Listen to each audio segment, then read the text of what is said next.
ഇന്നത്തെ യാത്ര അരസിക്കര to Koyambedu market. Bangalore ഹൊസ്കോട്ടയിൽ നിന്ന് കയറി NH-E7 എന്ന ബാംഗ്ലൂർ ചെന്നൈ പുതിയ ഹൈവേയിൽ മുഴുവനായി പണിതീർന്നിട്ടില്ല. ഈ റോഡിന്റെ ഇരുഭാഗങ്ങളിലും കൂടുതലായി കാണാൻ കഴിഞ്ഞത് പൂക്കളുടെ കൃഷിയാണ്. അങ്ങനെ വീക്കോട്ട എന്ന സ്ഥലം വഴി ആന്ധ്രയിലൂടെ ഒരു ചെറിയ ചുരം ഇറങ്ങണം. പെർണംപട്ട് എന്ന സ്ഥലത്തിന്റെ പേര്. അതുവഴി വെല്ലൂർ പോയി കയറും. അങ്ങനെ ചെന്നൈ റോഡ് വഴി കോയമ്പേട് മാർക്കറ്റിലെത്തി. അവിടെ കയറുമ്പോൾ പാർക്കിംഗ് ഫീ ഉണ്ട്. 12 മണിക്കൂർ നേരത്തേക്ക് 250 രൂപ. വണ്ടിയിൽ വെച്ച് തന്നെയാണ് കച്ചവടം നടത്തുക.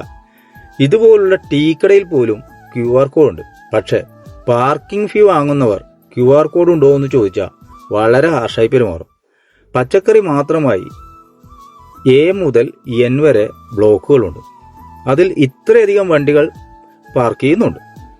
എൻ്റെ വണ്ടി ഇറക്കാൻ തീരാൻ നേരത്തേക്ക് എനിക്ക് 4 ടോക്കൺ എടുക്കേണ്ടി വന്നു.